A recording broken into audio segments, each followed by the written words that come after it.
Kemudian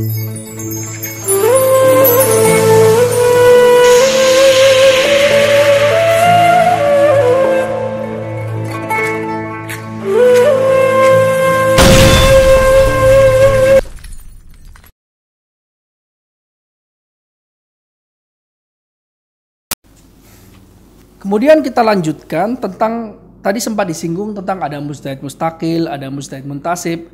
Nah, di sini adalah penjelasan tentang derajat para ulama syariat. Mulai dari yang tertinggi sampai yang paling terendah. Wa anqulu 'anil fawaid al-makkiyah. Saya menukil dari kitab Al-Fawaid Makkiyah juga. Aidan naqlan an Matlabil Aiqadh, menukil dari kitab Matlabul Aiqadh anna maratibal ulama sittun. Derajat para ulama secara gradasinya mulai dari tertinggi sampai ke bawah itu ada 6 derajat. Dari kaitannya dengan ulama syariat, ulama yang mampu beristinbat. Pertama, al-ula mujtahid mustaqil.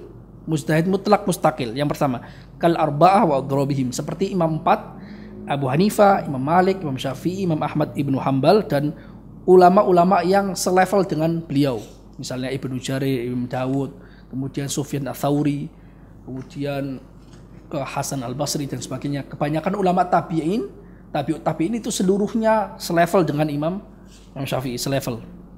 Itu yang derajat tertinggi. Kenapa disebut derajat tertinggi? Karena mereka memiliki usul sendiri, bisa beristihad untuk menelurkan atau meramu usul kaidah-kaidah dalam beristinbat, punya usul fikih sendiri. Beliau selain punya usul fikih sendiri, juga punya furuk-furuk tersendiri, furuk yang dibangun dari usul itu.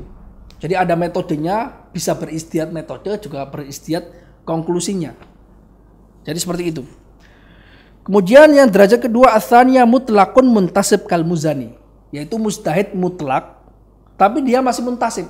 Mutlak kenapa? Artinya karena dia disebut mutlak, karena dia punya kemampuan untuk istihad dalam semua masalah. Semua masalah bisa. Tapi masih muntasib. Kenapa? Karena tidak mampu untuk menelurkan kaidah usul fikih sendiri. Dia hanya mengikuti usul fikihnya Imam Syafi'i, tapi ketika prosesnya ternyata memiliki kesimpulan yang berbeda dengan Imam Syafi'i, itu boleh. Pakai alatnya, beli alatnya, produksi sendiri. Tapi kalau misalnya Imam Syafi'i mujtahid mustaqil, bisa menciptakan alat sendiri, juga produksi sendiri. Imam Muzani tidak bisa menciptakan alatnya, tapi bisa memproduksinya sendiri dengan alat yang dibeli dari Imam Syafi'i. Itu mujtahid yang mutlak, yang muntasib, di bawah dari mustaqil. Kemudian derajat yang berikutnya, wa tsalitsatu ashabul wujuh kal Qaffali wa Abi Hamid. Derajat yang ketiga disebut sebagai ashabul wujuh, yaitu para ulama yang memiliki kemampuan untuk takhrijul masail minal usul wa takhrijul masail binadzairiha al-mutasyabihah. Maksudnya adalah ulama-ulama semisal Imam Qaffal, Imam Abi Hamid al-Isfirayini dalam mazhab Syafi'i. Misalnya gini, Imam Syafi'i memiliki pendapat usul dalam qawaid usuliyah, kemudian memiliki pendapat furu'. Kemudian, tapi Imam Syafi'i tidak mungkin membahas semua furu' yang ada dalam syariah, tidak mungkin, karena furu'-furu' dalam fikih itu selalu berkembang. An-nusus mutanahiyah wal waqa'i' ghairu mutanahiyah.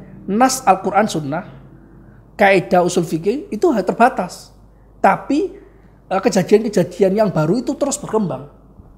Nah, ulama-ulama yang datang setelahnya ada yang disebut sebagai ashabul wujuh. Mereka punya kemampuan memahami secara lengkap usul mazhab Syafi'i.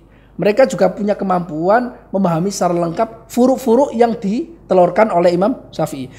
Tapi mereka juga punya kemampuan ketika ada furuk yang lain yang datang baru yang tidak dibahas oleh Imam Syafi'i, mereka mengatakan ini cocoknya dikiaskan, dianalogikan dengan furuk yang lain yang sama. Karena ternyata logikanya yang bermain di sana di dalamnya sama. Contoh-contohnya saya nggak ingat, tapi nanti mungkin barangkali nanti akan diterangkan beberapa masalah-masalah. Karena itu masalah-masalah yang demikian itu disebut oleh para ulama disebut sebagai masalah al-masail al-mukhraj 'alaiha inda ashabil wujuh. Jadi yang disebut sebagai mazhab Syafi'i ini banyak orang salah paham. Ini penting sekali tentang ashabil wujuh.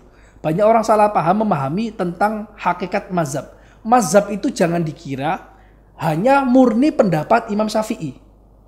Imam Syafi'i punya usul, kemudian punya furu. Kemudian masa furu-furunya itu yang terrangkum dalam kitab Al-Um dan sebagainya. Hanya itu saja. Tidak, tapi juga punya murid. Muridnya ini yang kemudian mengembangkan furu-furu yang ditulis oleh Imam Syafi'i.